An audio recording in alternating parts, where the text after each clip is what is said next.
What is up, everybody? It's Dr. Vibe here, host and producer of the award-winning Dr. Vibe Show, the home of Epic Conversations, and I'm the host of Epic Conversations.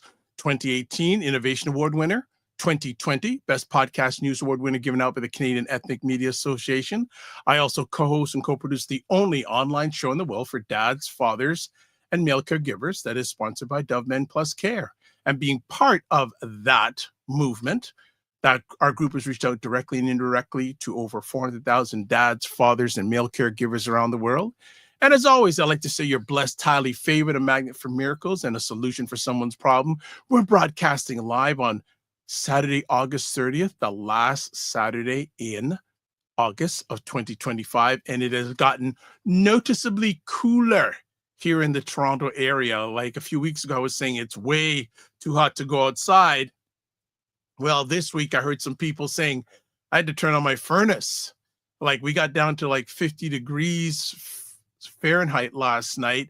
And I spoke to some people who say, yeah, I had to turn on my furnace. It's not even September yet, not even like the end officially of summer yet. And people are already turning on their furnace. But you know what? No worries about that. It is Primetime Saturday time with Aisha and LaLa. And it's Primetime Saturday with Aisha and Dr. Tachi, because LaLa is not with us this week, but as always, Dr. Tachi makes herself available to add wonderment to Primetime Saturday. Greetings, ladies. How we doing? Great. Fantastic. How are you? Happy Saturday. I am really good. It's been a relaxing Saturday. Friend came by and visited and shared some of the, I don't know, what isn't a family without challenges, but the challenges in her family are just next level. Her and her sister she like spent an hour and a half just sharing with me. I went, okay.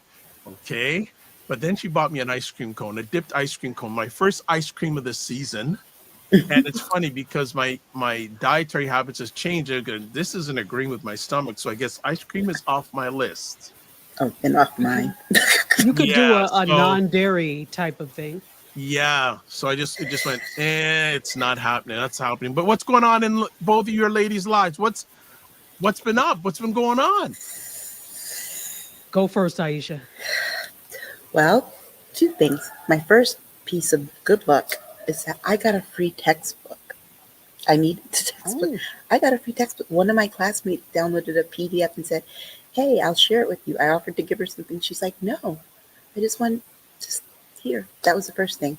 But the big thing is someone I got in contact with because I wanted to do some little ancestry information, and she gave me a news article and it linked up with everything because we've been doing this on my family for years. Since I learned that one of my ancestors on my mother's side, her mother's ancestor, was one of the first state legislators in South Carolina in 1870. Wow. Yes, one of the first black ancestors, one of the first black legislators. And he was run out by the Klan, of course, but yeah. Which I wish I had known that when I lived in South Carolina, because, it's very cliquey down there with like black political figures and stuff. Yeah. But yeah, that was something worth finding out. His name was Sam Knuckles. So Aisha, wonderful. Thank you for sharing that. And you were sharing before we went live. How was the world of school treating you? I love it. I'm so happy. Wow. I got that 3 days ago. Nice. And what are you taking again in school? Master's into PhD in communications. Whoa. Oh, wow. So between Dr. Tachi and Aisha, PhD is going to be in communications? Whoa. But you know what else I did, too, in the last 3 weeks? I also just finished a certificate in human resources management. Wow. Yeah, it was 7 courses. I Whoa. did it. I did it in 2 weeks. Yeah. Huh? Well, I want to expand my employment opportunities, and so Courses in 2 weeks. well, yeah, because in communications, a lot of times people do take high-paying jobs in Mhm. organizational communications and management, and internal communications within companies through HR. And I'm excited because I have an organizational consulting class that I'm taking, and we're doing pro bono consulting as part of the. Wow. I'm really excited about it. Okay. And where are you coming in from today? Where are you located today? Because that's not usual home base. Nope, I am at the what is it? The College of Engineering and Technology and Architecture building at University of Hartford. Whoa. Okay. Yeah.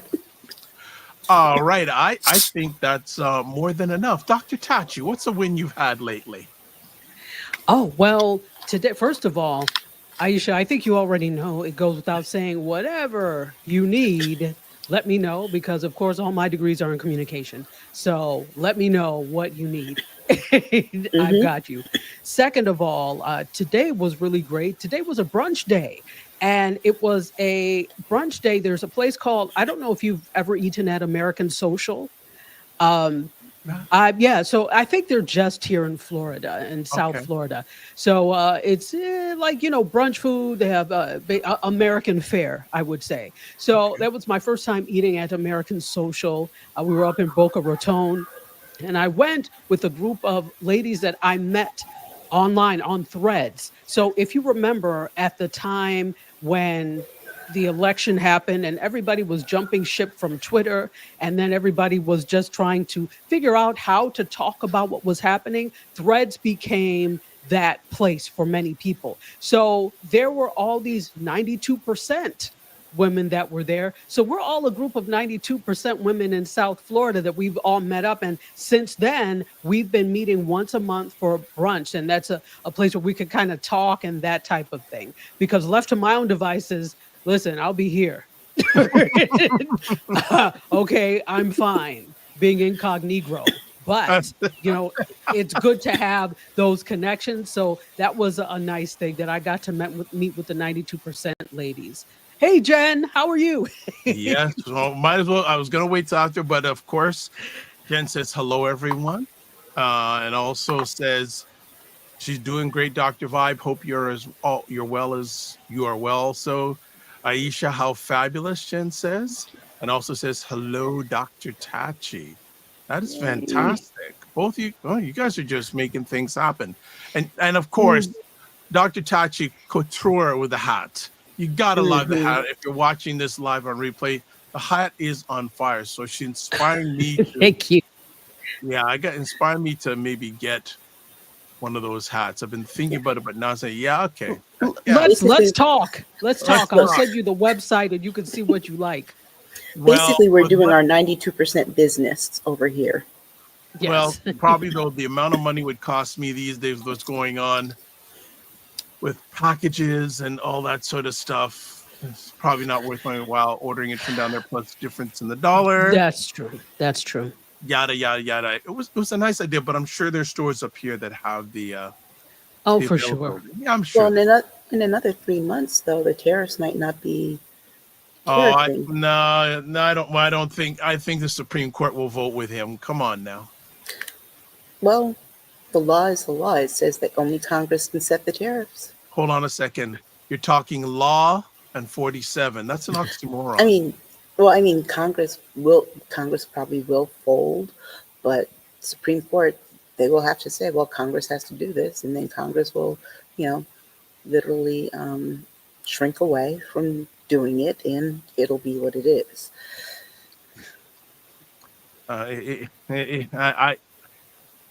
I don't get involved too much. I don't think you're going to see a change on the tariffs thing. I just think that 47 will get his way in the end.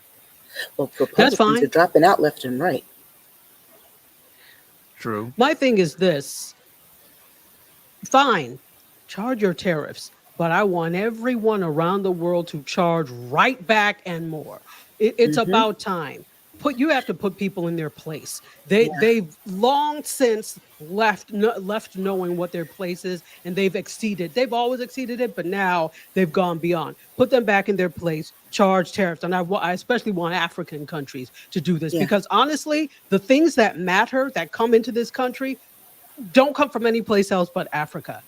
Okay, Yeah. you could say electronics, etc., but what makes them run? The minerals and things that you would get from the continent. Right. So I hope they're taxed and tariffed to hell. Yeah. I mean, I'm kind of disappointed in Canada, to be honest. Yes, Mr. Carney, Yes. back down. Sir, Mr. Carney, if I can appeal to you as someone who lives in this country, Hold out. you cannot, yes, you cannot fold, you cannot stand down, you cannot. What did once upon a time George Bush say? We don't negotiate with terrorists. That's what you need to do. Yeah. That's what you need to do. Yeah. Because that's literally what he is. I mean, hold out as long as you can. Because you know who else I can promise you is going to hold out?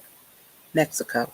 Yeah, And you how- notice in all and of you this, know how we you're know? hearing nothing from Mexico. You know how we know they're going to hold out? They made a joke.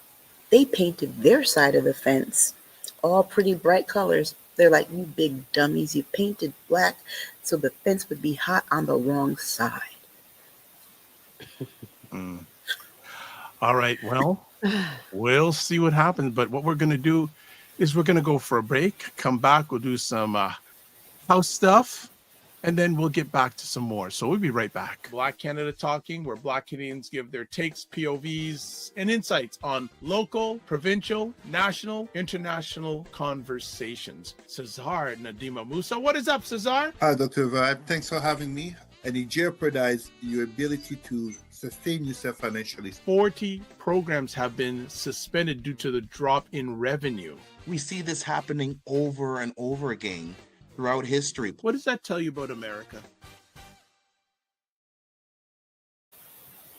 Yeah, what does it tell you about America? But that's a whole other conversation. I All need right. that Wu-Tang sweatshirt, though. Huh? I said, I need that Wu-Tang sweatshirt, though. Cesar, Right. Cesar's hardcore, man. Cesar he does not play. Cesar is hardcore. All right, let's get to it. So, house stuff. Girlfriends chat with Aisha, LaLa, and Jill Jones. Old address at Patreon. New address on Substack. Also, Primetime Saturday store. There is the link there. Also, join the Discord group. Link is there, or you can email me at dr@vibeshow.com. Always subscribe to the Dr. Vibe Show on YouTube and hit the notification button. Also follow me on Facebook, LinkedIn, Instagram, TikTok, Blue Sky, and Substack. And if you want to advertise your business, product, or service on any of the platforms that I show my shiny head on, yes, it is shaved every day. You can email me at dr.vibe@thedrvibeshow.com. And cannot go without saying Indie Soup Media. What's Indie Soup Media, Dr. Tachi? Indie Soup Media is an independent network for independent content creators that I am the founder of, and you can find some wonderful programming on there, like many of Dr. Vibe shows, and soon we'll have Aisha, I trust. So, All right. And how many subscribers Working on right it. now? we're still hovering almost at 27.8. We're nearly there. So, All right. Well, Dr. Tachi, yeah, we do this. That's what I was actually doing in the podcast studio today. Was working out a test, and I locked myself Ooh. out. All right. And before we get started, if you have a take or want to join the conversation on your phone, tablet, laptop, desktop, put in your favorite browser, callme.road.com, or if you have a smartphone, swipe the QR code. It will take you to a website. In the website, put in FSPL8L because there's a code that's going to come up there, but you can just type in that code, put in your name, and hit the green button, join the call, and you will be able to join the conversation in real time. All right, let's get to our first conversation piece. The Centers for Disease Control and Prevention Director Susan Monarez is fired and other agency leaders resign. What go on with that? Well, I can tell you the stupidest thing I heard this morning was RFK Jr. saying we cannot trust the experts. So you're saying you're not an expert. Thank you. Right. Because see, he's barely an attorney. He's not a doctor, he's not a scientist, and he's barely an attorney. The Centers for Disease Control determine whether the research is valid. They test the research. They put it through tests. There are standards. These are people who are experts in their field. These are scientists, right? These are people who, if one research study says something, they go for the consensus across the board. They make sure that things are peer reviewed and that people are vetted. They make sure that the research is vetted before they make recommendations. And then the recommendations across, not just within the CDC, but across the profession, right, of science and medicine is solid. Not, look, them saying that measles, mumps, and rubella vaccines, oh, everybody should, it's not just coming out of nowhere. This is based on 50 years of science, okay? And to fire her, what was funny to me was that, and this tells you how just utterly stupid everyone in this administration is. Caroline Leavitt had the nerve to say, well, Susan Monarez, she wasn't even confirmed. Yes, she was. Like 2 months ago. Confirmed over almost unanimously by people on the right. They said that she was qualified to do the job, but the reason that she was fired is because she told them there are two things she was not going to do. She was not going to lie, and she was not going to give into the politics of this. She was always going to vet the science. And when she was asked to do something that she said she was not going to do, that was her red line. And here's the other thing. They fired her by social media, but hadn't fired her. And this is the problem with this administration. Do you know there's a new strain of COVID that is an outbreak in California? They have decided that they would not make the vaccine available. The same people who are like, oh, it's my body, my choice when it comes to COVID. We don't want any mandate, have basically made it so that no one can get it. Well, that is a mandate. You don't want a vaccine mandate, but you mandated that people cannot get it. Leave the choice up to people. If they want to get it, they can get it. If they don't, they shouldn't. But to say that only children and people over 65, if the people over 65 have certain medical conditions, can get it. Like, for example, I know my youngest sister can get it because she has a transplanted kidney. So I know she can get it. She's a health risk. I know I can get it because I have anemia, but anybody else who's not in that, everybody else in my family doesn't qualify. And this super strain of COVID, it's sad because he can't even take credit for the vaccine that was formed under his presidency. It's like you have to fight the invention under you. That's really sick. And I don't understand what RFK Jr. has against vaccines. Maybe if he took one, that worm wouldn't have entered his brain. But it wasn't the worm, it was the smack in his veins. Well, told him. I'm sorry. May I? Or go ahead, Dr. Vibe. Absolutely, please and thank you. So 100%, Aisha. First of all, I think we need to rename the CDC. It is no longer the Centers for Disease Control. It is the Centers for Disease Cultivation, because that's exactly what they're Mm. doing with the mandates or lack of mandates that are coming down. I It's already very obvious that it has stacked every agency that has to do with government with the people he thinks will fan him as he walks by on the donkey. Okay. Because he does think he's Jesus, just in case you didn't know. So I think that's what's already very clear. That's what he wants. What's troubling with all of it, not surprising, but troubling is, remember, who was it? Is it O'Neill that is uh replacing Monarez? So O'Neill is replacing Monarez. And from what I read, and Aisha, you probably have seen the same thing, that when it comes to certain medications, he is in favor of letting the consumer take the risk for the medications rather than it being vetted, as Aisha said, vetted and tested. Oh, we'll let the consumer take the risk. I think that's a very dangerous road to go down, to put the onus on the individual. Because then, if we're looking at this, then what am I paying taxes for? Because all of this is funded through tax dollars. Let's be clear. So you're now, not only are you doing a piss poor job, but you're refusing to do any job at all. In that case, by letting the consumer assume any risk. But no, we pay you to do the testing so that we are safe with these types of things. So it's, yes, more morally, you're supposed to make sure that you're not just your constituents, but you are supposed to make sure that the people of your country thrive and are safe. That's the only way you have a thriving country. Daft people don't get that, but that's the only way you have a thriving country. But now you are also making us pay to harm ourselves.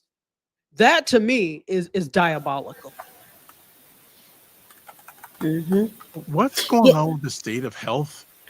Like this is really, from where I'm looking at it, going, what's going on? Like, don't trust the experts. Well, here's the thing with what Dr. Tachi just said. If the onus is on the individual, then patients can't sue the pharmaceutical companies. And you have to remember where these people are getting their money from. Their donors are big pharma and the insurance companies. Then the insurance companies also won't have to pay out for these medications, to cover these medications. That's where all this is coming from. And also too, this fits in line, like in my comment that I made on YouTube. This is Stephen Miller's eugenics dream, right? Yes. Remember 1.1 million people died from COVID. Think about how many people will die if measles, mumps, rubella, polio all come back. Like at our age, we're at risk for shingles because we didn't get varicella vaccines. We just got chickenpox. So we're immune to chickenpox, but the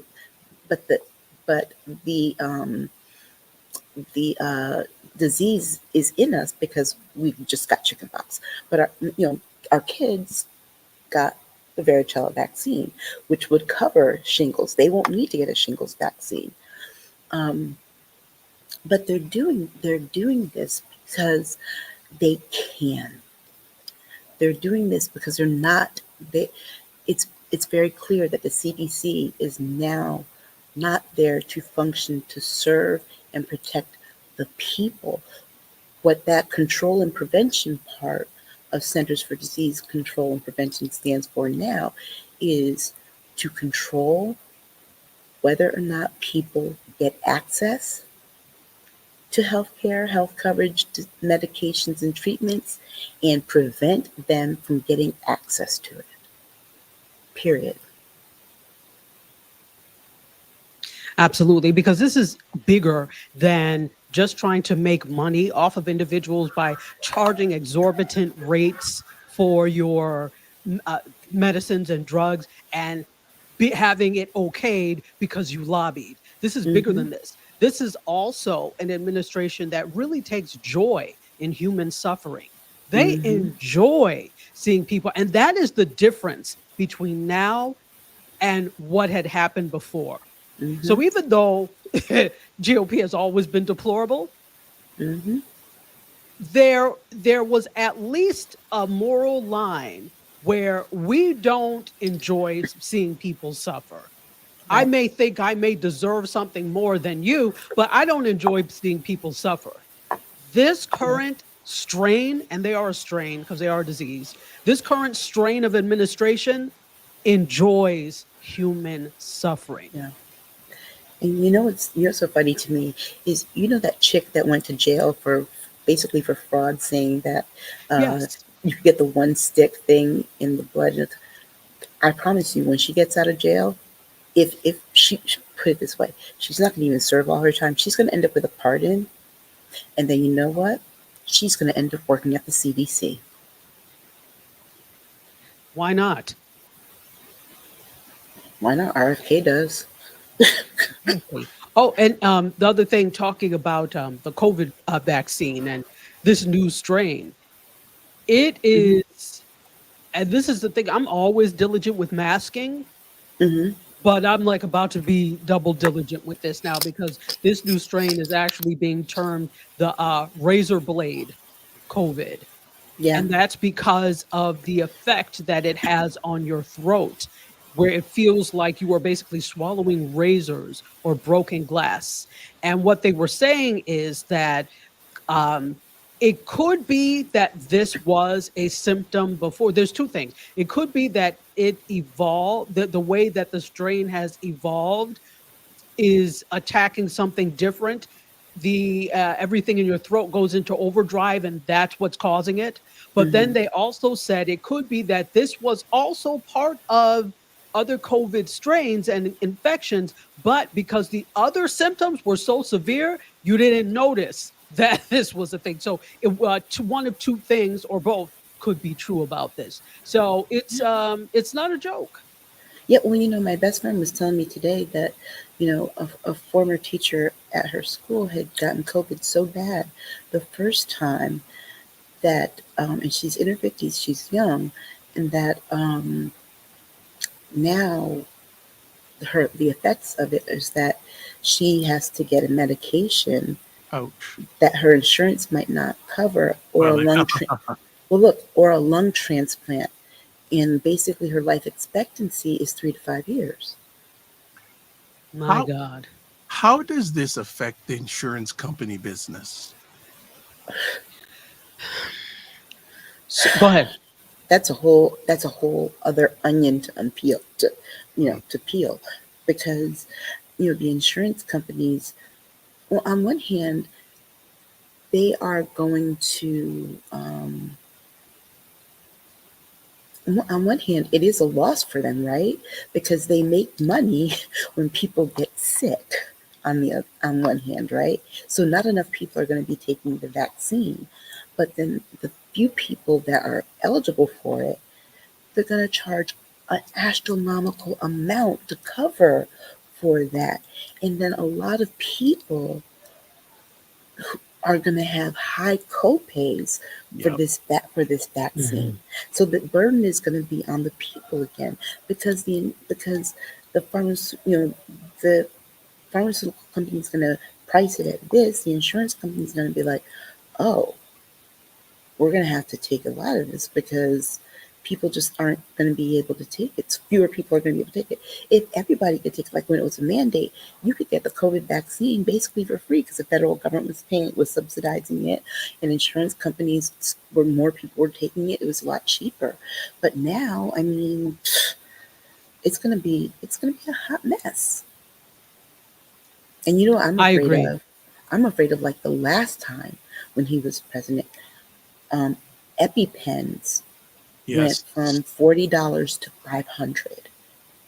And I was so scared that I was like, before they went up, I had my doctor write me several prescriptions. Wow. Wow. So Jen says they're dragging their feet with this COVID shot. I wonder how long until pharmacists will have it.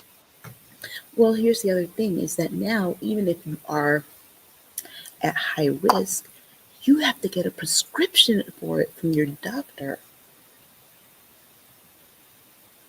Hmm. Absolutely. Go Um, ahead, Dr. Tachi. with regard to the insurance companies, this is, as Aisha said, this is already a mess. Let's be real. Insurance companies are already a mess. They Mhm. already don't want to pay for things. They find any way possible not to pay for things. Never mind, it doesn't matter how long you've been paying into the system and never used it, which was my case. I never used it when I was at the university, and then I tore my ACL, and I needed to have yeah, but I'm fine. I healed really quick. So then I needed to do whatever, and use it. But they were not like wanting to pay for the whole thing for the MRI. So I said, "Do you understand how long I've had this insurance and never used it except for doctor's visits, and now you're refusing to do that?" So this has always been what they've done. So my thing is the increase in refusals, because they only care about the bottom line. I don't care what any of these insurance companies say. Their thing is the bottom line. This is why their executives fly on private jets, have all this money, and which shouldn't be when you're paying into the system and your payments pay their salary, right? So I just really see an increase in refusals for these types of things because Mhm. they're concerned about the bottom line. Yep. More people being sick, and as you said, with these new strains, you don't know what the long term effects are sometimes with the long COVID, which can lead Mhm. to other things. Disgusting. So guess what? It's business as usual for the insurance companies. This is not going to affect them more in the least. They're just going to double down on the type of debauchery they already do to ensure that they continue to profit. And let me tell you something. When you have chronic issues, it's a lot. I take 24 pills a day. Okay. Wow. But just really for just 3 or 4 conditions, right? I looked at what my insurance pays per month, and I was just like, oh my God, if I had to pay this myself, I would just never leave the house. So I know it's about to get Mhm. really bad. Mhm. Really, really bad. And look, I'm lucky that some of my medications do double duty. Like my migraine medication is also a Caesar med. And that's one reason why my doctor gave it to me. And may I also Hmm. add, let's look at this is related. Let's look at what's happening with the stupid farmers that voted for him and now they're having problems. Hmm. We know medicine is food, right? Or food is Hmm. medicine. Yep. And eating properly, not that serves or solves COVID. I'm not saying that. But Hmm. in terms of some of these other conditions that do have to do with nutrition, do have to do with getting the proper nutrients, that's all in jeopardy now. You've thrown out the people who pick the fruits, the vegetables, and things. You've made it difficult and impossible for farmers, whether they're small or large, to thrive. That leads to a population that is increasingly reliant on packaged food. And that's not going to be available either because, my best friend was telling me today she drove past a cornfield, right? The corn was all rotting. Remember, a lot of American packaged food is made with corn syrup Corn. Mhm. and corn. Yeah, they don't have it. So Mhm. that too. So Corn's used to feed unless cattle, you exactly. But again, I chickens. can see them making deals with some unsavory characters that would provide such food. Hmm. So that all is directly related to health and insurance companies and what they will pay for. It's Right. all related. And then, Right. unfortunately, it's all by design. You don't want to have conspiracy theorist thoughts, but these things Mhm. are not conspiracy. They are now reality. Right. I was actually just watching a video of Trevor Noah explaining how now the food companies are going back trying to redo all their recipes because so many people are on GLP-1s Hmm. and they're trying to make their Mm. food GLP-1 resistant. I, So they're trying I to make people fat and sick on purpose. so just want to check out some comments here. Walamala, good to see you in the house, saying you are punished for using things you pay for. And then Jen says, Mhm. I still don't have a normal sense of smell and definitely some form of long COVID. It is crazy. Mhm. So Yeah. sorry. Mm. You know, it's like we have we have a lot of things that we pay for in this country out of fear. They make us pay for Yes. things out of fear. You know, Mm. you need to have this kind of insurance just in case, and this one just in case, and this just in case. You need to have a gun in your house just in case. And oftentimes, just in case never happens. But then when it does happen and you go to use it, they're like, oh, well, we don't cover this in this circumstance. Or, well, you should have done this, or you should have gotten a bigger policy. It's like, what? I was low Ex- ex- risk. Exactly. Exactly. That's the thing. I mean, even looking at, okay, let's look at homeowners insurance and In, things. And in Florida, because especially. in Florida especially, but now nobody is exempt. If you live on the coast of anywhere, now you're not exempt because of climate change. These types of stronger storms now affect you. So New York City before was like, whatever. Now that's you too, right? So they homeowners insurance here, let me just tell you what my before used to be pittance. Now it's $7,000 a year For what? for me Flood not to use insurance. it. Right. Here's And the, flood, and the, right. the flood It's not insurance is the even, biggest part. but here's the thing, it's not even flood insurance because I don't live in a flood zone. So Right. this is wind insurance for windstorms. Flood insurance is extra. Oh, God. You want me? Look, I can tell you something else. You can't rent an apartment in Connecticut without having renter's insurance. Hmm. Because the buildings are trying not to be responsible for things. Well, no, because you're paying for the insurance of their building. And you have to have $100,000 policy. What? Yes, the minute Wait a a minute hundred now. that yes, you have to have a I thought hundred the thousand dollars. renter's insurance was just covering your belongings inside the apartment. Is No, that it's also the structure? it's also to cover the structure of your apartment in case there's a fire in your apartment and the apartment needs to be renovated. That's not Yes, my house. right. Mhm. Mhm. Wow. I don't own that property, but yeah, you got to rent. You got to pay the rent. The renter's insurance should cover your things and your belongings, and 100,000 in case there's something happens with the apartment that you're renting. So basically, if you charge that for everybody that lives on the property, you've covered the insurance for the property. Hmm. Wow. Wow. Wow. Wow. Wow. Wow. So we got some comments here. Jen says, have they provided yet the exact criteria on what conditions qualify someone to be able to get the COVID shot? You have to have a serious health condition. What does that mean? Usually, basically something that could be like considered like a comorbidity. So it would be something like diabetes, something like heart disease, something like anemia, which would make you immunocompromised, something like an organ donation, um, something like seizures, asthma, um, RSV, COPD, anything that's a lung issue. If you have cancer, you would qualify. But that's pretty much it.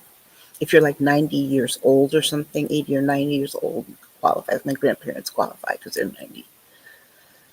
Wow. The But yeah, Guatemala says it's crazy how a but multi-billion-dollar industry thrives on quote what ifs unquote, mhm. and they find any reason to deny if those quote what ifs unquote happen. And just for Jen's comment, COVID is just the start. They're going to move on to the other vaccines. Mhm. The next one's going to be measles. I promise you, because remember, RFK Jr. I don't understand it, but for some reason he is still harping on that 1999 that 1990s garbage about vaccines causing autism. Science has debunked that. To be very clear, they know there's something about it that's genetic. They know Absolutely. that part of And it. autism existed before rampant vaccines Right. existed. Remember, Right. lots of these vaccines are only as of the 20th century. Let's Right. be clear. We just didn't have So a name for autism, but we we didn't have had a name kids. for it. Right, we couldn't name it, but we did have kids who knew it. They were just thrown into special ed classes, and no one diagnosed them beyond being Exactly. quote unquote slow, or just they are different, right? Or But he, retarded, as they right, used to a say. catch-all, right? But Right. here's the thing. The reason that these people, and it was mostly Jen Jones's people, who latched onto the vaccine caused the autism thing, was because they could not handle being told, you got bad genes. It's you. You're the problem. It's your fault. The same people who planned schedules for their kids, who wanted their kids to have trophies for even just, they showed up to school, Existing.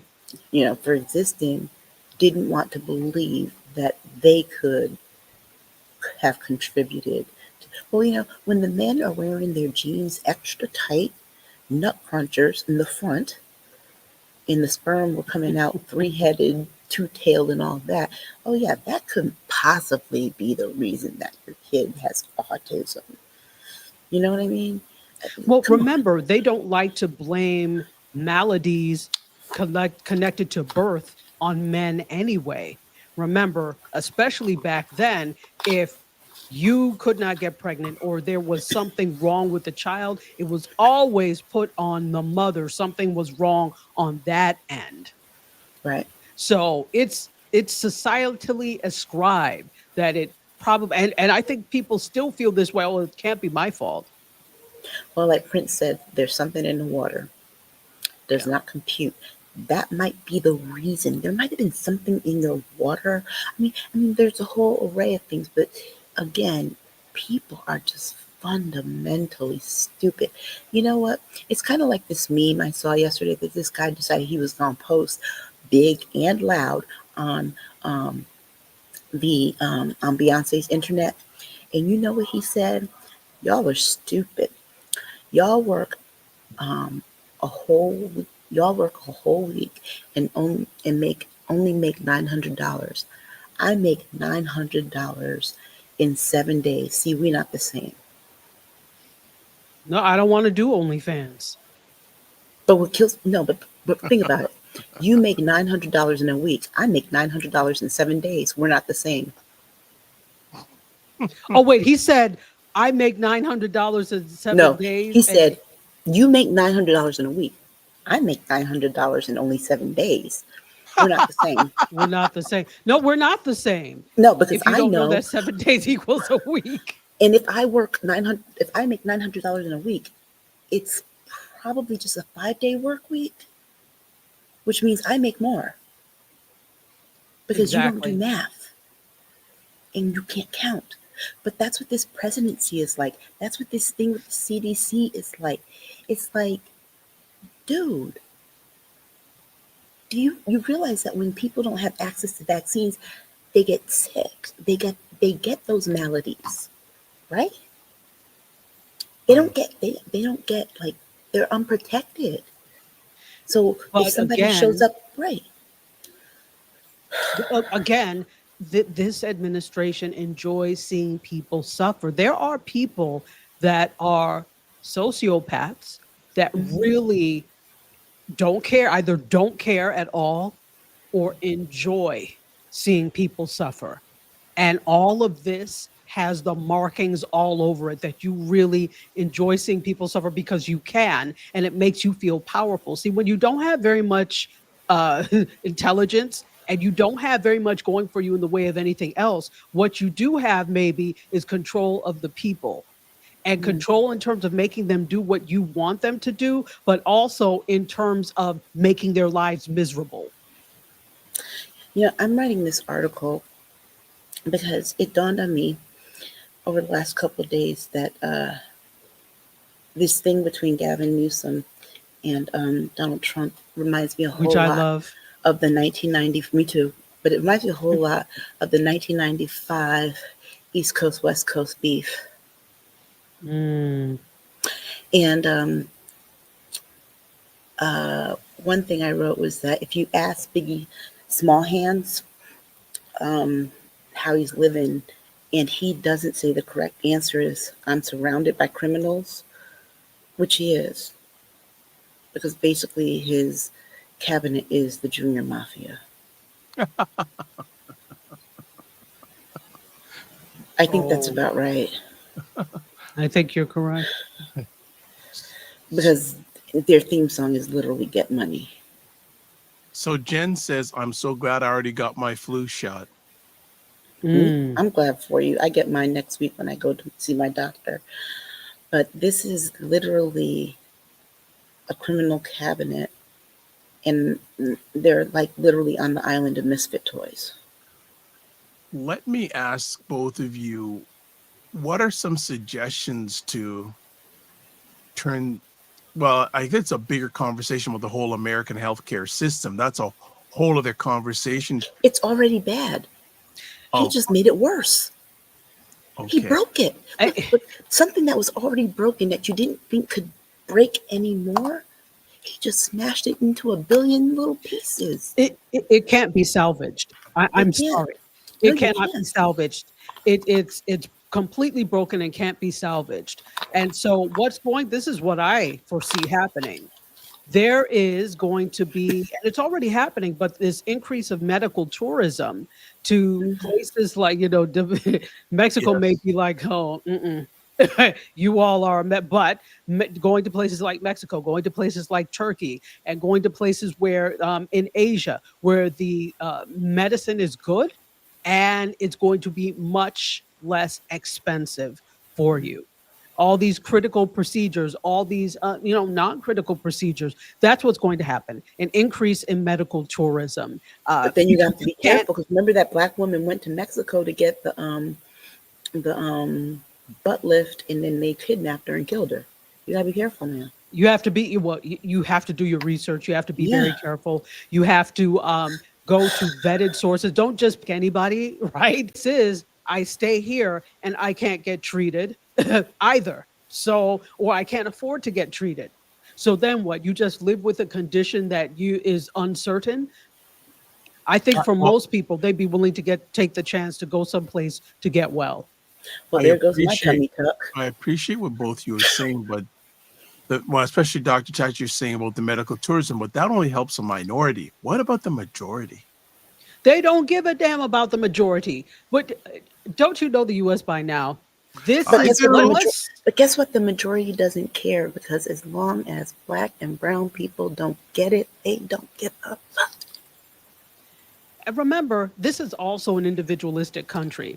Yep. Mhm. Western countries are by and large very individualistic, where the success of the individual is prized above the success of the group.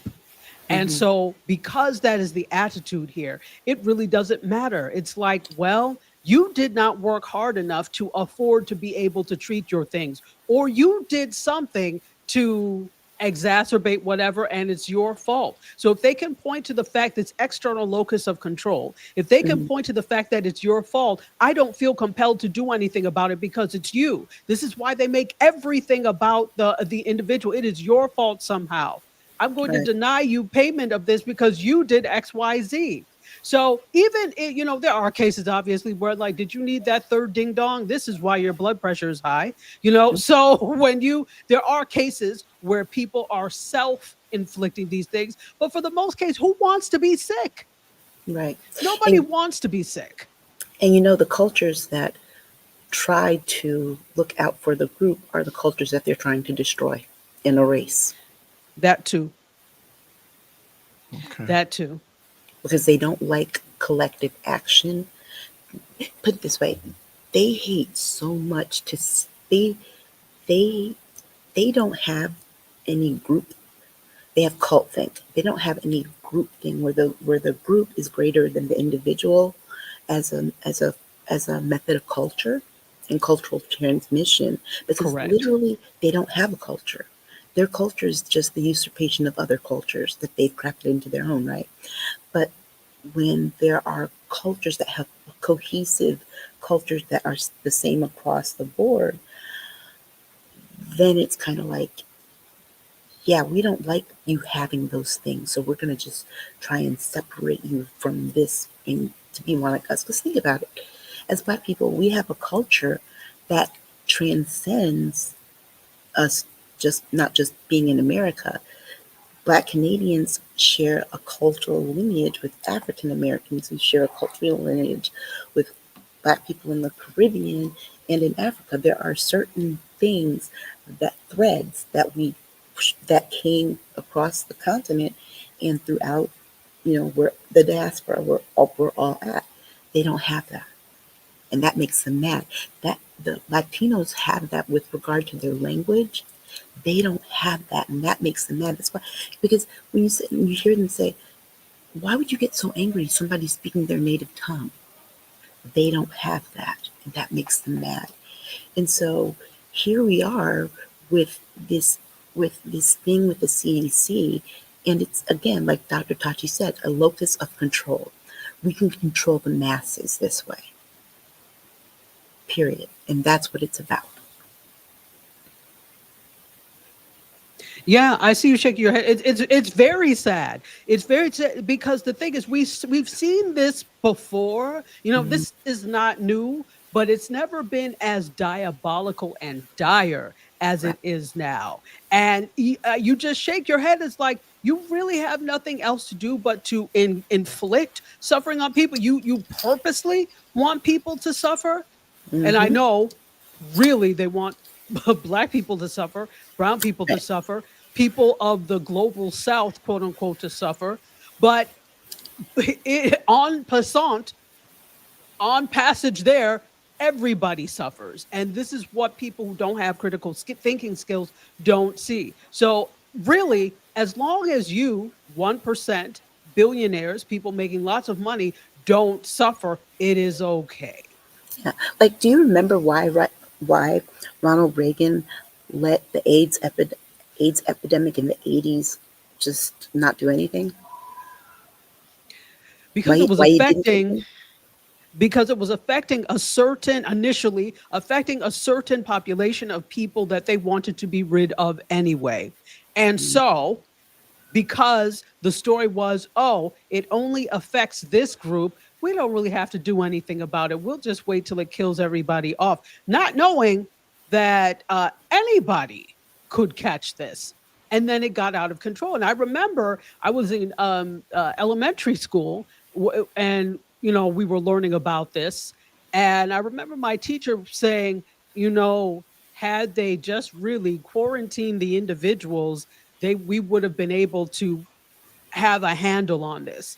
Now, I don't know how true it was, but it makes sense that if they had done this, they would have been able to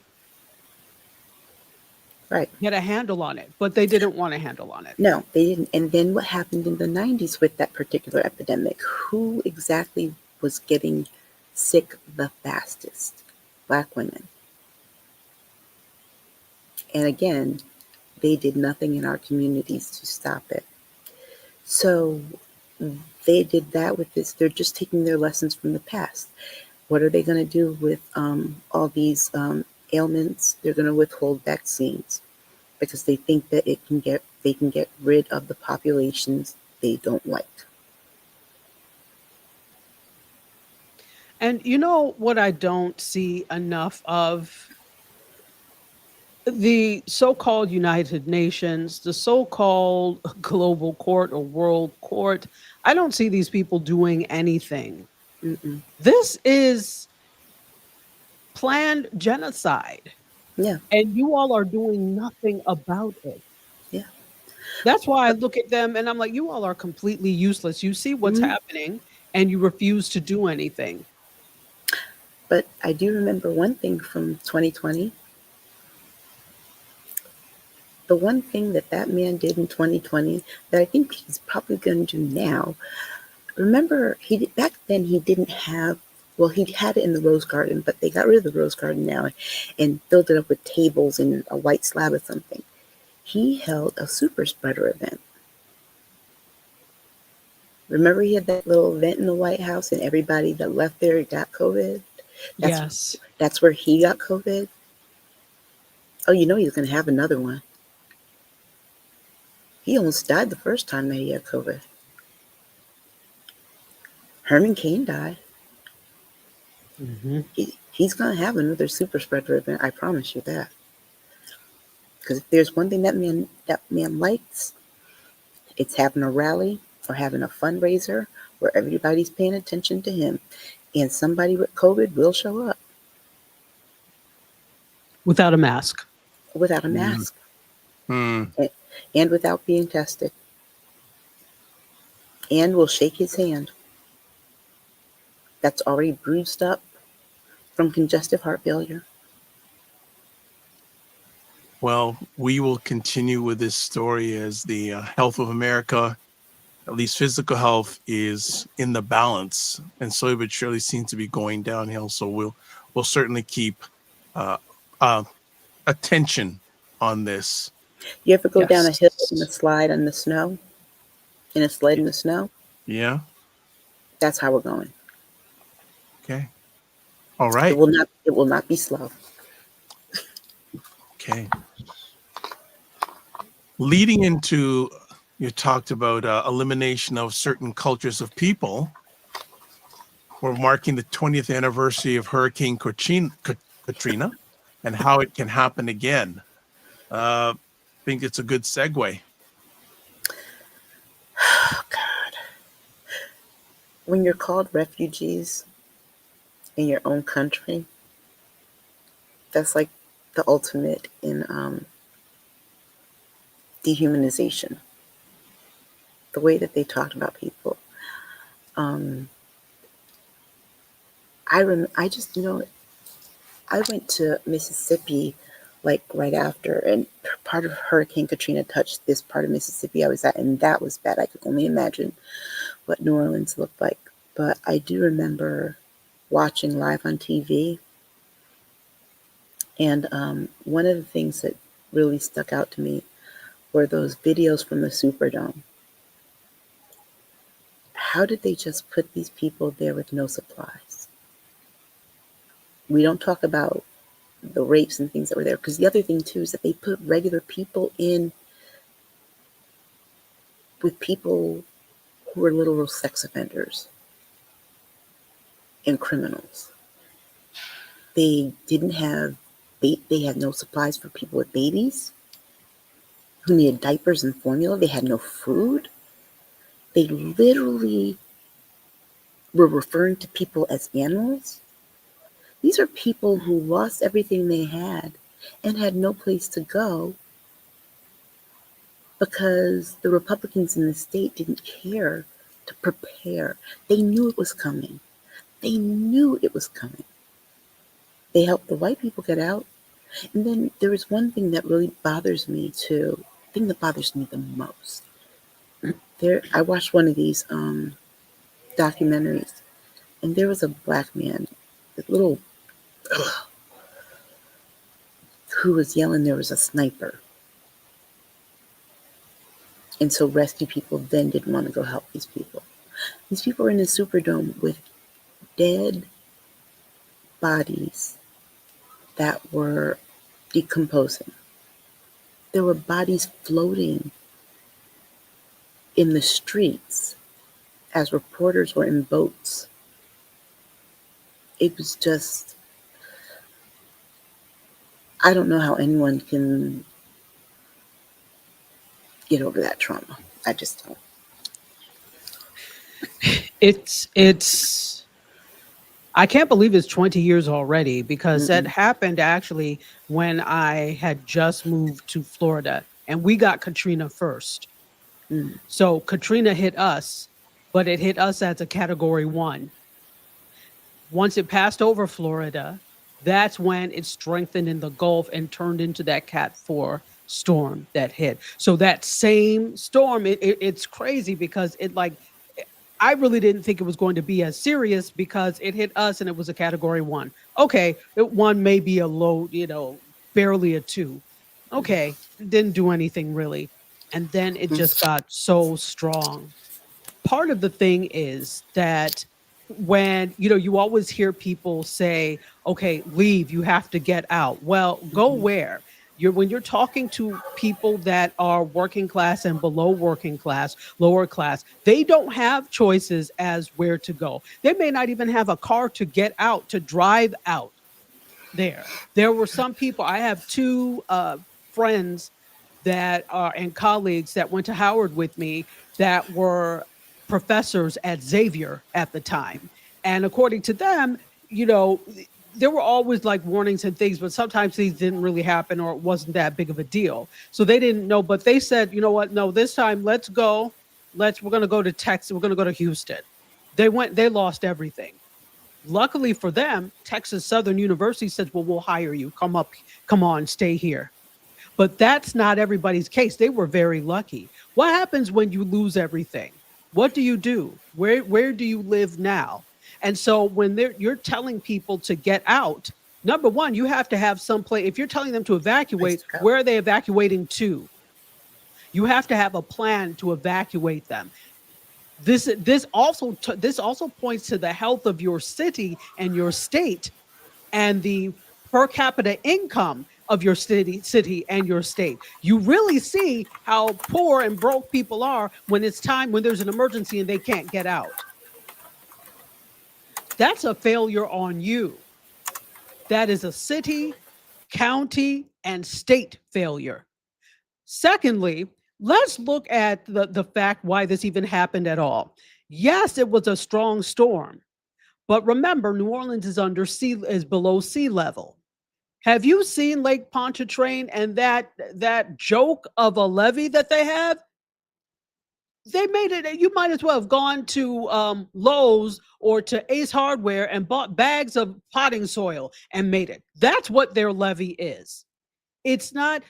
I'm like it never fails to amaze me how you cannot look at a city that is equivalent to yours that has managed to stave off major floods. Amsterdam, they're below sea level. Have you seen their levees? They don't play. All it takes is one time for them, and they're like, no, we have to make sure that this is safe. But you all keep playing around because you think, and that's the thing. There's a lack of respect for nature, and somehow they think they are bigger than God, and we don't have to do this. We will. Well, look at your levees now. So the damage was done because the levees were breached, causing the flooding. That was the big problem. Hmm. And the land sits below sea level. That's the other thing that people don't realize is that the land in New Orleans sits below sea level. Those They're below levees sea level. and the levees are such that they're supposed to keep the any kind of rise in water. And because the water was like gonna go over the pressure from that is what made it come in and flood. That's why the houses were underwater, because if you've ever been to New Orleans, you can see how below the water you really are. Yeah, Is it's go ahead. is this, in parallel to what both you ladies were saying with our first story, is this another example of the lack of, I'm just putting it, care, attention for people who are black and brown in America? Mhm. Oh, of course. Absolutely. Of course. Absolutely. Because if you look at who was affected the most, that's a huge indication. And definitely culture or ethnicity here also overcrosses with money, right? Yeah. You can't really separate the two because even though it's not always the case, generally communities of color tend to have less money than other communities. That Yeah. factors into whether or not they're able to do things for themselves. You already know the state is not and the city are not interested in necessarily doing anything for you. Hmm. So then what? Now what? Hmm. And here's the thing, Ray Nagin at the time was the Yeah. mayor of New Orleans. And it was just almost a business as usual type of thing. Because honestly, although it didn't start with him, those same levies have been in place forever. That he is going to get blamed for that Hmm. because of the lack of emergency, and he was blamed for the lack of emergency response. Honestly, what should have happened is we're below sea level. Hurricanes come here. We need to find a way to strengthen these levees so that we don't have this. And then when Right. you're talking about, so if you've been to New Orleans, I don't know if you've been to New Orleans, Dr. Vibe, but you can't bury people in New Orleans because they're No, below sea level. So what that's right. happens is if you do that, everything floats to the top. So they have to do mausoleums, right? And So those were floating. and those were floating. Hmm. So imagine the amount of disease Hmm. that was present there because of that. And then all the bodies decomposing in the water along the street.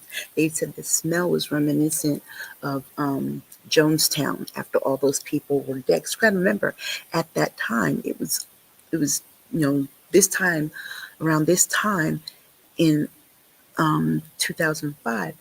Look, I went to Mississippi a few days later, and it was 115. So it was hot in New Orleans. And then there's all this worse. The mosquitoes were all over the place. The And flies were that's where all over you the get place. mosquito And borne that's where you get disease. diseases. Yep. And you know what else, too?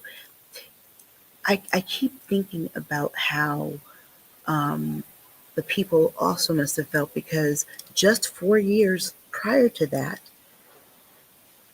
people, George Bush gave a lot of attention to people in 9/11. Now, I'm not playing tragedy Olympics here, but when you look at 9/11 and what happened, they disregarded any of the black and brown people who died in that, right? There were like, what was it? It was like 40 or 50 black kids who were on the plane going toward California that died with their teachers. We never talk about that unless you read Ebony and Essence. You don't know about that, right? But all you know are about these white guys who tried to stop the bomber and all that, and these businessmen who worked there, right? Not the 50 or so Mexican cooks at the top on the top floor who died. So because the faces of 9/11 were white, you see them getting immediate help from the government, right?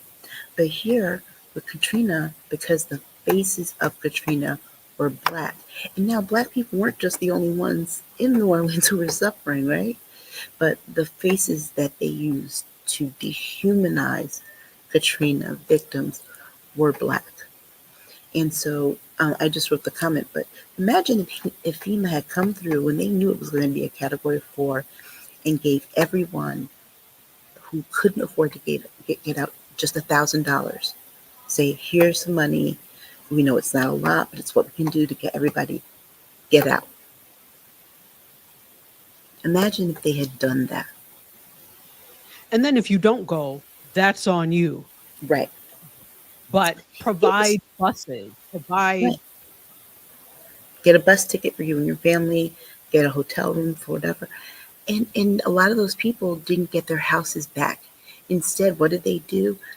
The city took them over and sold them so they could be gentrified. But guess who got thousands and millions of dollars from FEMA to rebuild?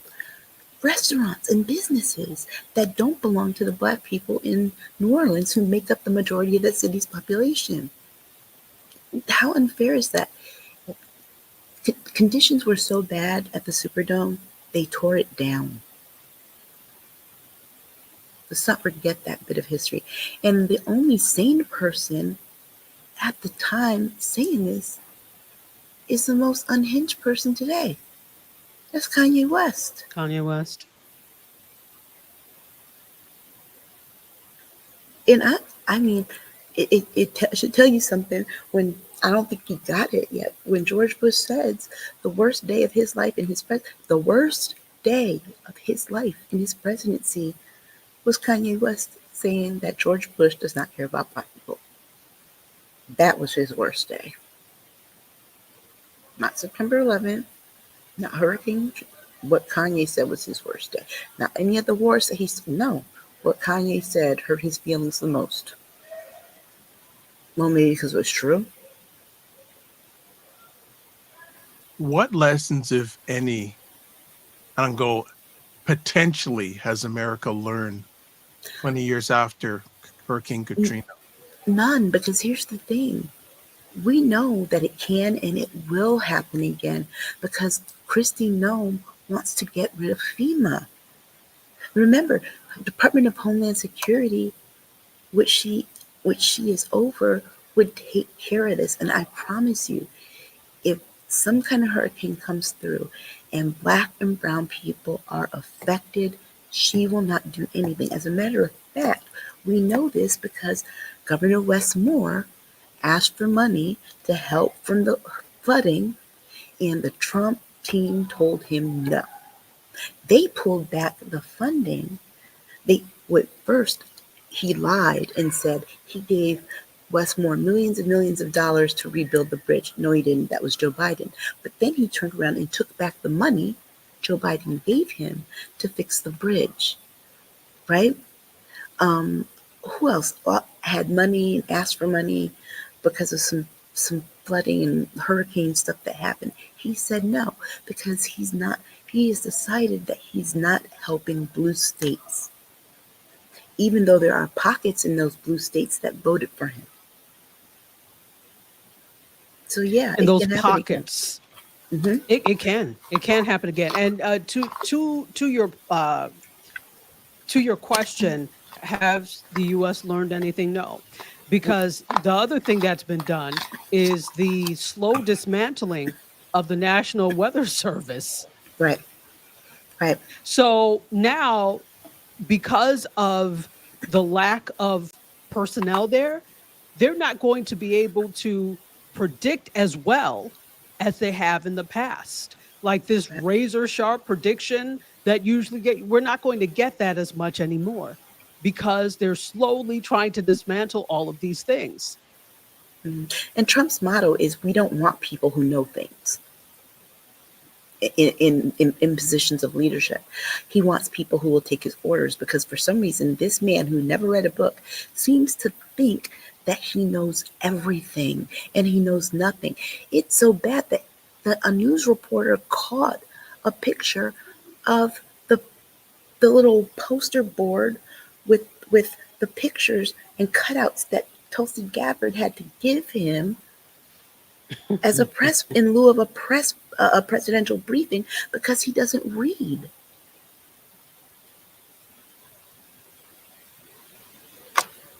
It's crazy town in here. Doesn't read or can't read. I think all Both. of that is well, Both. which makes sense because he's now making up for any insecurities about his lack of intelligence. So then go ahead. He has so much in common with R. Kelly. Interesting. Yeah, because remember, R. Kelly can't read either. That's true. And he has the nerve to call himself the Pied Piper of R&B. You know, the Pied Piper used music to take kids away from their parents before he Exactly. Exactly. And Trump pretty much does the same thing. Whoa. Interesting analogy. Mm-hmm. Yeah, I've been thinking about that one because I got another article I'm working on called MAGA is having its R. Kelly moment. Interesting. Wow. Yeah, they are. Okay. We had ours. Look, we've been had ours. Before we move on to our next conversation piece, then will we just say Katrina's just another event in history of America showing lack of Yeah. respect for Black and Brown people? Yeah. What happened 20 years ago in New Orleans is no different than what happened in Tulsa, right? They this was just nature, but the negligence, the dehumanization, the humiliation was man-made. And the news media should be ashamed of themselves because they fed into it. They put out every stereotype they could. They did all of that in the name of getting ratings. Yeah, and that's the thing. And this is why I'm really of the belief, and both you and I are journalists. Hmm. I really believe in the strength and the power of journalism and getting the story and showing the human side of things. But I don't trust mainstream media. They Mm-mm. have shown they are not trustworthy. They cannot be trusted.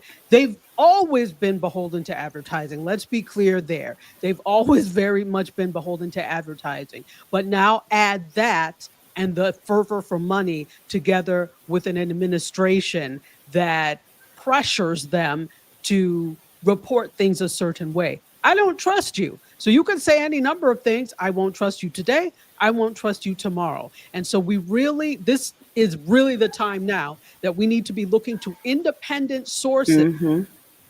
that are good independent sources to get our news from, because it's not them. It is Right. not mainstream commercial media. And sometimes mainstream media, you're going to have to risk it all just for the sake of that. I know you don't want to be kicked out the room, but me, myself, I wouldn't care. I would be asking the question, I'm sorry, sir, which Black women are that said that they think you're doing a good job, and please come to Chicago. We voted for Kamala, but we really love you. Please tell me some names. What did they look like? Were they the figment of your imagination? Because the 92% of Black women did not vote for you, and I'm guessing that the same amount are not calling you. Also, too, can you please tell me, how do you bring drug prices down to 1,400%? That would mean that they were not only free, but that the pharmaceutical companies are handing out checks. I take 24 pills a day, so I want my checks.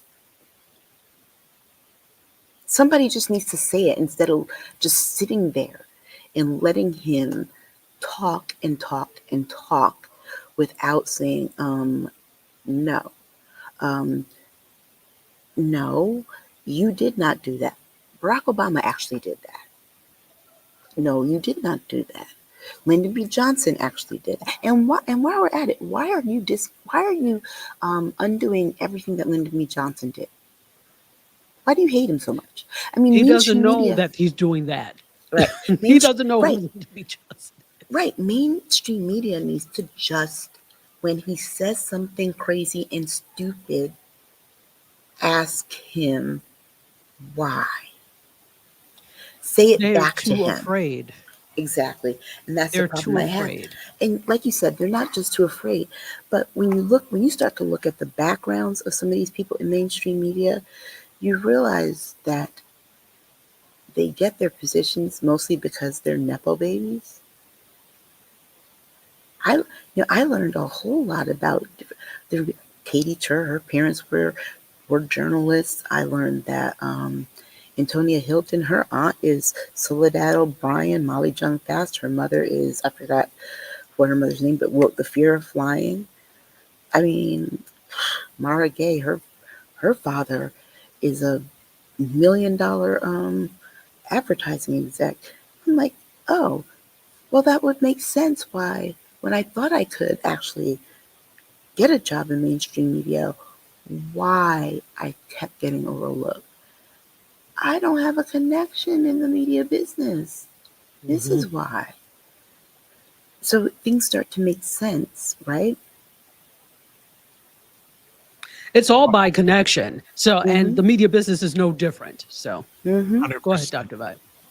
No Mm-hmm. problem. As we move on to our next conversation piece, 47 planned takeover of cities. I also want to remind, if you are watching live and you'd like to add to the conversation on whatever digital device you have, you can put in your favorite browser, callme.rome.com, road.com, or if you have a smartphone, swipe. When you get to that page, you put in your name, put in the code. Let me take the code. And you put in the code FSPL8L. Ignore the code that's already there. Just put FSPL8L and you can join our conversation.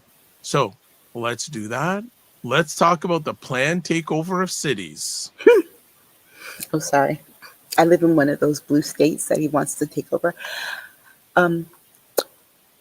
If you're going to send the National Guard to Connecticut, right? First of all, crime is down in our three largest cities that used to be like in the top 4 of cities, 125,000 or more with the worst violence stats. Like especially in the 90s, like my hometown was like always coming in at 1 or 3, between 1 and 3, right? Crime is way down.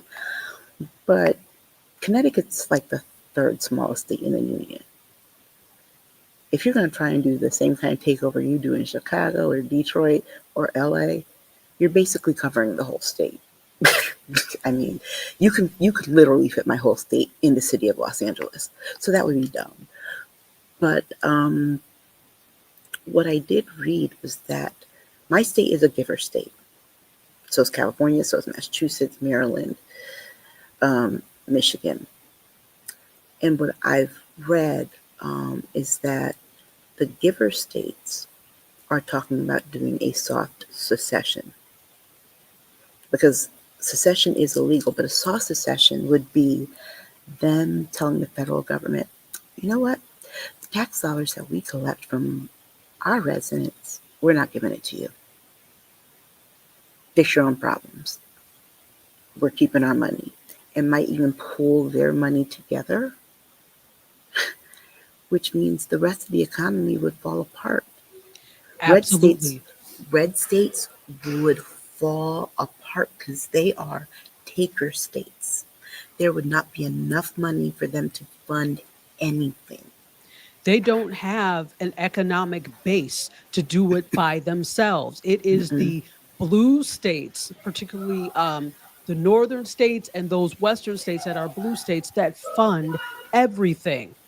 You don't have the economy to do that. And you certainly, because you are interested in keeping people daft and dumb, you certainly don't have the intelligence to do it. So I hope it happens. I do too. We have really high property taxes, like property taxes, like for example, for your car, we got to pay property taxes in January and June. Like my car's property taxes are $1,000 a year. Yeah.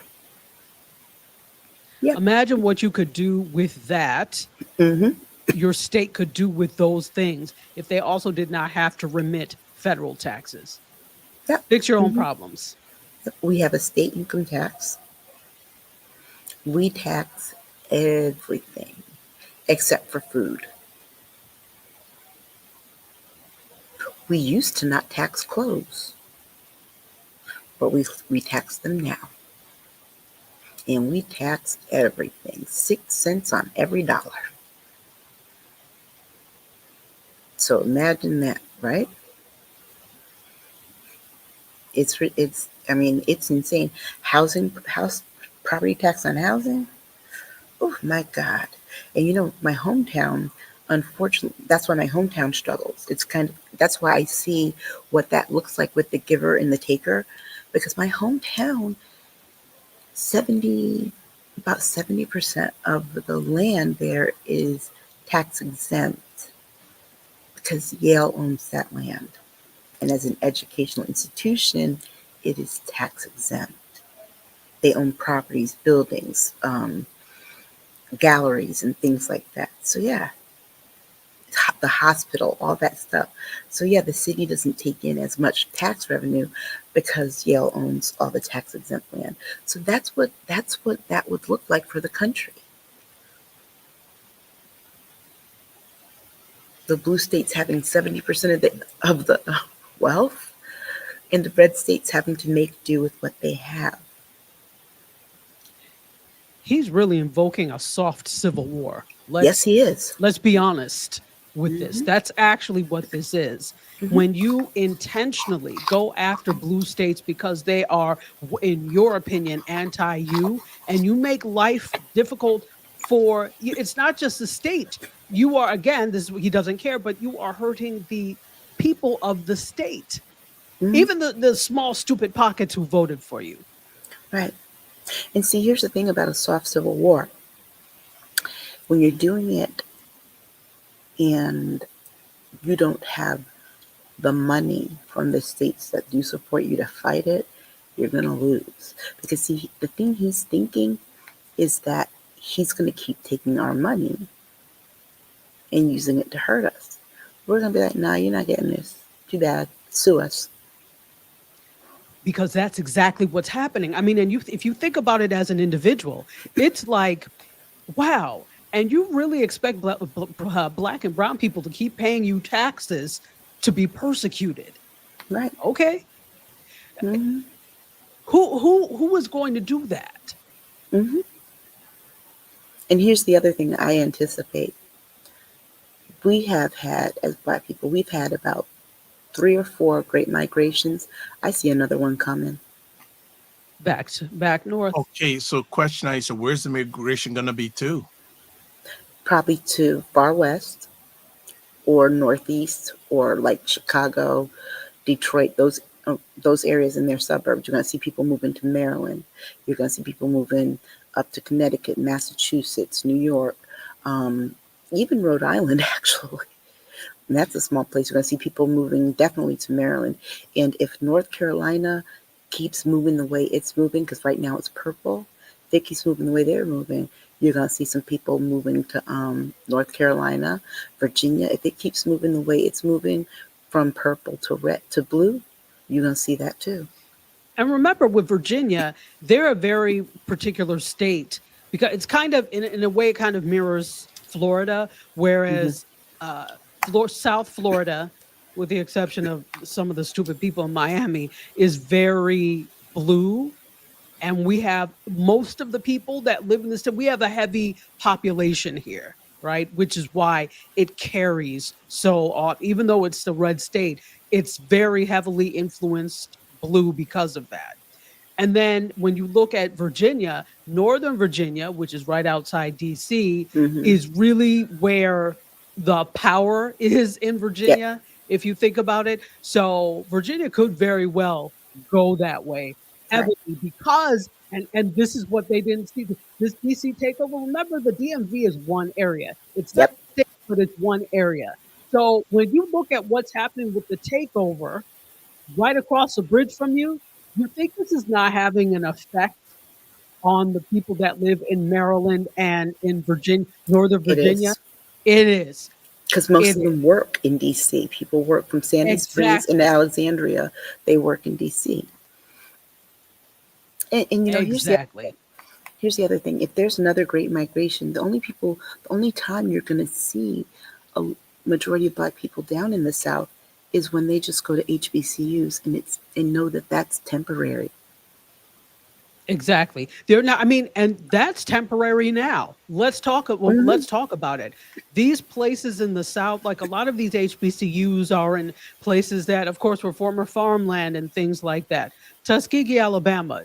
Who do you really want to live there? So you go there, and Tuskegee has an amazing. Wait, did you go to Tuskegee? I went to No, Fisk. Fisk. Hmm. Somebody went to Tuskegee. And I knew you went to Fisk. So um, Tuskegee has an excellent school of architecture. Hmm. Well, what are you building in Tuskegee, Alabama? So there's already a brain drain. Students go and they leave. Yep. FAMU, Tallahassee. What is in Tallahassee? Yeah, it's the capital, but what kind of capital is that? Students go and they leave. Hmm. So unless you're talking about an HBCU that's in a major city, okay, DC is a different case. Unless you're talking about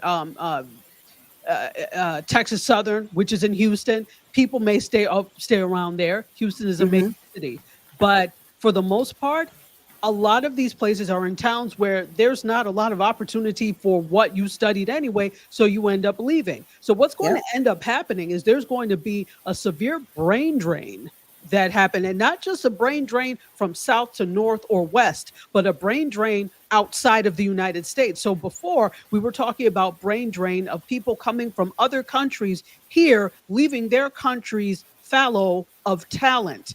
I think it's going to Hmm. go the other way now because you look at where people are moving to. Places in Asia, people are moving to South America, people are moving to Central America, places like Mexico and Costa Rica. So we have this where there are opportunities to it's cheaper to live there, and Hmm.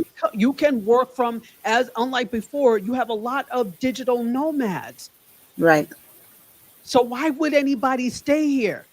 The Right. US ought to be very careful. I'm saying, and the Yeah. southern US needs to be very careful. Yeah. You all are Well, already working with nothing. Do you want more of nothing? right. And honestly, I mean, the ones who do stay, you got to remember where they're going to be. In Mississippi, they're going to only be in Jackson. In Alabama, they're going to Exactly. be in Birmingham. Birmingham, In Georgia, they're going to be in Atlanta Atlanta. or Savannah. And that's it.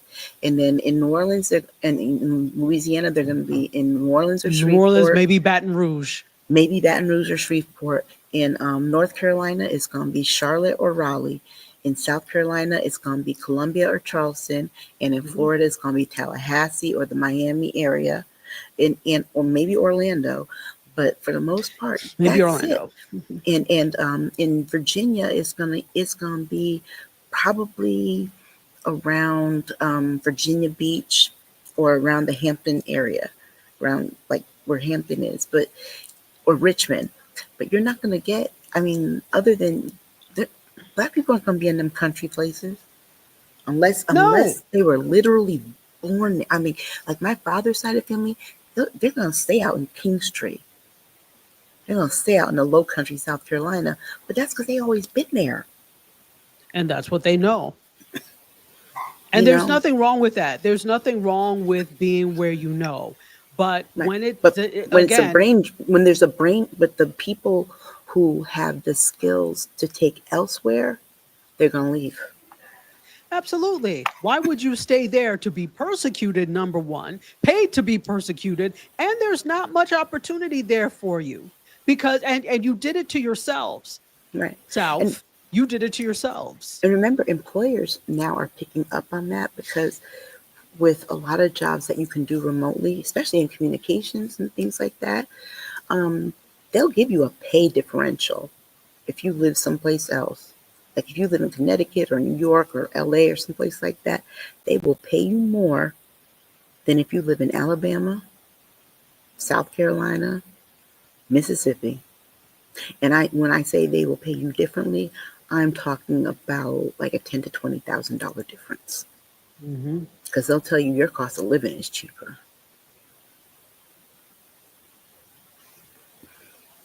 So he So can that get the look. takeovers will have repercussions in more than just a micro change. There'll be Well, macro changes. well, because Correct. because he doesn't think. See, the thing is that this man doesn't have the knowledge or the critical thinking skills to think ahead and to conceptualize how this could turn out and backfire on him. All he can see is red for revenge and what he wants to happen. And what's going to also bite them in the butt is these red states are joining him in letting their National Guard go into these states. And that's Exactly. and if they hadn't been doing that, that was the thing that sent these other governors saying, yo, we're gonna have to do a soft civil war here. We're gonna have to do a soft secession here because your state has a lot of nerve being higher in crime. My state's not even on the list, and you're sending your National Guard into my state? Oh no, no, no. I'm not giving you money to do that. Again, these red states that are takers, I hope you have another way to fund the programs you don't have because Mhm. you're not getting it from us. Right. Yep. Because to be perfectly honest, if they hadn't stuck their nose, this was an A and B conversation. If they hadn't stuck their nose in it, these red states wouldn't be like, oh no, I'm not giving my state's money to the federal government so they can dish it out to you so you can fund your National Guard to occupy my state. Mm-mm. Exactly. All Exactly. right. Our last conversation piece. And here's a story that I heard about high level. I didn't get the full understanding of it, but Dr. Tachi is going to bring it to us. And I know Aisha has some things to add on, but Cracker Barrel's new logo comes to an end. Dr. Tachi, if any of us are watching live on the replay, she's loosened up for it. Sorry if your audio, you can't see it, but Dr. Tachi, go for it. So, what has happened? This is an interesting study in marketing, but there's also political sway to it, which I thought that's why I thought it was appropriate. So, what happened is for those of you who don't know, there is a restaurant called Cracker Barrel that is popular in the South. It was actually founded in Tennessee in 1969, and their headquarters are still in Tennessee. So they call themselves like a family restaurant. It's called Cracker Barrel Country Store, Old Country Store. So they have this kind of old-fashioned American values. They serve American fare. So they have breakfast food like their the famous thing is the crispy edged pancakes and that type of thing. So I say all this to say, oh, and when you walk in, there is basically a general store. So before you get into the actual restaurant part of it, there's a general store. So if you think of the Mercantile on Little House on the Prairie, that's basically Mhm. what this is. So they have like t-shirts and swag. They've got mugs. There are games and all these little tchotchkes and things you can fly. So, it's just about, playing with the things and it's kind of interesting. And so that is the store connected then to the restaurant and the food. So what happened is they decided the powers that be at Cracker Barrel decided that, okay, well, we want to attract a new type of customer or another type of customer. So what they did is they actually have been working on remodeling the inside of the restaurants because there are lots of tchotchkes and lots of things around and clutter, as they called it, and wanted to make it more streamlined and more modern, right? So fine. But the biggest faux pas was that they changed the logo. So they changed the logo. I don't know if you have the logos, Dr. Vibe. I'll see if I can pull it up. Okay, if you want, I think I have that because I Well, if talked you have about it, them. go for it. Yeah. So let me pull this up. Give me 1 second. Well, as I you're doing am that, going Aisha says to, that Tennessee is the home of the Klan. She also says that you yes. can make crispy egg pancake by using cast iron skillet. And then Yes. Aisha says, mind you, it wasn't even their original logo. No, exactly. All right. They, Do Right. you see They this? logo in 77. okay, actually, I can pull it up. I can pull it up. Okay. I can pull it up. So I'll do it. And just if you're watching this, you'll be able to see it. If not, no problem. But just tell me if I have the right stuff here. Yes, that's it. Okay, great. Absolutely. So if you look at the logo on the left, that is the original logo. They changed it to the logo on the right, apparently because it was going to be a little bit cleaner. It looked more modern. But if you ask me, it's ugly. And not only is it ugly, it upset all of these patrons. Now, you have to understand who the patron of Cracker Barrel is. It's not me. I don't eat there. It's not my type of food. But the thing is, it's familiar, comfort food, and it's inexpensive. That's what draws people there. So what they did is, you can see they removed the barrel and the man whose name is Uncle Herschel. So they took it off in the second, the one on the right. Well, the internet was livid that how dare you fire Uncle Herschel? They were livid. And so the big thing was that with this is not only it's not that you remove this, because there were people that were upset that they removed it, because look where we're living now, look what's happening. You're messing with something that they know, and for them, familiarity, the only thing they may have is the familiarity of Cracker Barrel, and you're missing with that. To me, it's asinine, but I can see how they think, and so that's what they thought. But the bigger story is there were factions that tried to make this into a woke moment. They're trying to be woke to try and attract different type of people. And so that's really how the story grew wings, because of the quote woke aspect of it. Because then they tried to compare it to the removal of Aunt Jemima, the removal of Uncle Ben, the removal of the cream of wheat guy, and then the removal of the Land O'Lakes butter Native American woman. Yes. Yes. Am I correct too that the president of the United States even got involved in this? He did. He weighed in because he doesn't have the talent to actually run the country. So I have to get involved in some things that have nothing to do with me.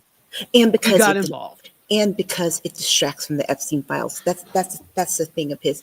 It's a distraction. If I pivot into something that touches on people's racial animus, they're not looking at me and Epstein. Exactly. Yeah, because to be honest, I heard about this and going, what's the big deal? Look, the new logo is ugly. The old logo is ugly. But the freak out got even uglier. It's like, here's the thing. You don't have to use a racial slur to say, I like the other logo better. You know what? It's white supremacist cuisine. Black folks haven't been eating Cracker Barrel for a long time. We don't really care if they change their logo or not. That's the thing.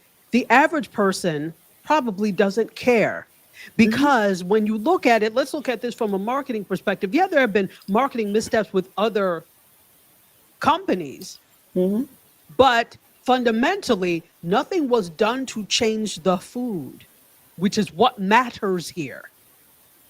And then people started bringing up the rainbow-colored rocking chair that they had at one point.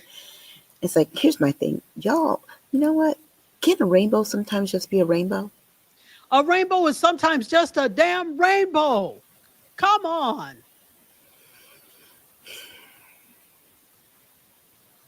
So this whole thing, which really should not be a big deal. You're absolutely right. This really should be a non-issue, but it's an issue because factions have now politicized it, which, as Aisha said, was a way to distract from the Epstein files. And mind you, they've gone back to the old logo now. They've said, oh, we've heard you. And they've now gone back to the old logo. Because their stock crashed by like $100 million in one day. It did. The stock. Where, on what earth, on what planet does stock crash because, we changed the logo? But it's not just about the logo. This has really become politicized. It was the politicized, that's not a word, but I'm going to make it one, politicization of this company, of the company logo. And it's as it stands for taking away American values. That's what that was about. They made that stand for another company who's falling under a woke agenda and eroding American values. Dude, it's pancakes. But people who go along with that will see it as an erosion of American values. But I bet they wouldn't have a problem if they gave Uncle Herschel, a white robe and a pointy white hat, hood. At all. Wow. Because that's what the it K looks like. already looks like a whip. Yeah, that's what he looks like he's wearing that night. Wow. Not Yeah, what, man. America's it gives really, vibes. a lot of Americans are really ingrained into the past, eh? No, it's just that we had one black president and they don't know how to act. Wow. Well, So because to your we'll be point, it's because it changes the status quo of the past of leadership always looking a certain way. right, That shakes it up. And right, also somebody who earned their way there, right. who, And despite whatever roadblocks we put up, was able to earn their way there. and also too, because you have to remember we live in a country that has for the longest time told all these people, made them feel comfortable by saying there will never be a black president in your lifetime, Mm. our generation included. And then there was. They lived through that. And now we will be paying for that for the rest of our lives. Wow. Because that was the one thing that was still theirs. Look, no matter whether they could become it or not, they had one dream that was theirs and theirs alone. And then it got broken, and they don't know how to act. Mm. I don't know. I don't know what to tell them or what to do with them. Get And over it. frankly, I don't care. I I don't. really don't care. I'm like, Um, get over it, because guess what? We have had to deal with disappointment after disappointment because of them. You know what? Get over it. and my thing is be excellent. And Dr. Vibe, you know, I used to say this all the time. Just be excellent, because your mediocrity is not our problem. Right. Be excellent. We've had to be overly excellent to just get a modicum of something, not even respect, but just a modicum of something. We've had to be overly excellent. And the But thing is, our excellence calls out your mediocrity. So now you right. actually have to do something and you're mad. That's not our fault. I can't help you. And frankly, I don't want to help you. And the difference is that I think the difference becomes that when you're taught from being a little child that you have to work harder for Mhm. things, it's different than when you're taught you don't have to work hard for things, that you're entitled to things, You're right? entitled to things, right? Yeah. There's a different work ethic that comes along with that. Different mindset too. There's a different mindset too. So it's like, Absolutely. why aren't these things just coming to me because I'm entitled to them, right? That's what I've been told. Well, us, it's like, if I want this, I know I have to work at it. Not only do I have to work at it, but I got to really study hard, work hard at it, dedicate the time, put in the effort, late nights and all that stuff. Yeah. All right. Absolutely. All right. Well, on that note, I think we will call it a epic conversation again. As always, ladies, we have to do this. But What are we doing? Okay, it's not coming through. I thought my sound effects would be working, but it didn't work. All right, no problem. But as always, want to say to the ladies, thanks for taking the time to hang out with us as per always.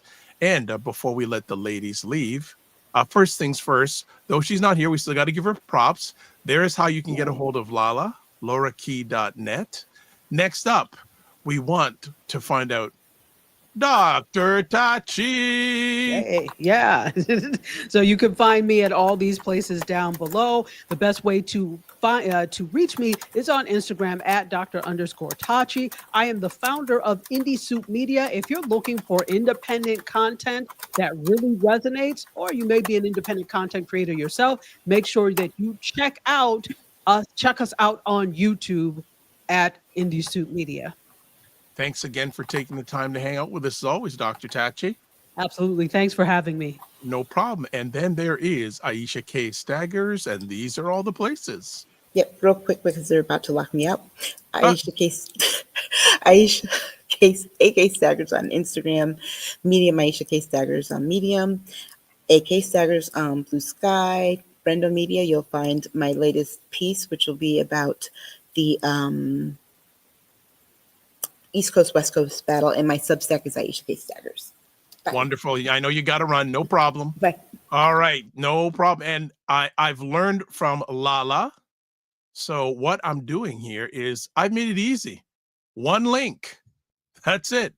So taplink.cc/ the Dr. Vibe Show. That'll give you everything. YouTube, Facebook, LinkedIn, TikTok, all those things. That's the link. You can get a hold of me there. So that is that. And as always, well, I don't need to put that up. I don't need that anymore. So let's do this. You can watch replays of Primetime Saturday with Aisha and LaLa on the Dr. Vibe Show, YouTube, Facebook, LinkedIn, and Instagram, and the Dr. Vibe Show website, the drvibeshow.com. I think we got some final comments here. Regina, you just tuned in. You're away and watch a rebroadcast. Hope you're well. Have an amazing Labor Day. No problem, Regina. Next time you are in for a close to the beginning of the show, we want to check out you. I was hoping that you would be able to try and call in again today, but no problem. You're on the travel thing, and Dr. Tati says, hey, Regina. So that is that. So good to have you at the tail end, and I know you'll probably make some comments when you watch the replay. As we do the, another comment here. Regina goes, hey, back to Dr. Tachi, because Regina is one of the presidents of the Dr. Tachi fan club. You may not have known that. All right. So as we end off here, live your life as a dream. If you can dream it, you can make it. Sometimes you have to get small to get stronger. Block assumptions. Aim bigger, aim better, aim higher, aim wider. Love, faith, and respect. Don't just manage your time, manage your energy. Remember to give yourself grace. And if you're not making money, make history. Try to do both and make it better. And always, God bless. Peace to all. Keep the faith while good, and we'll catch you soon. Stay safe.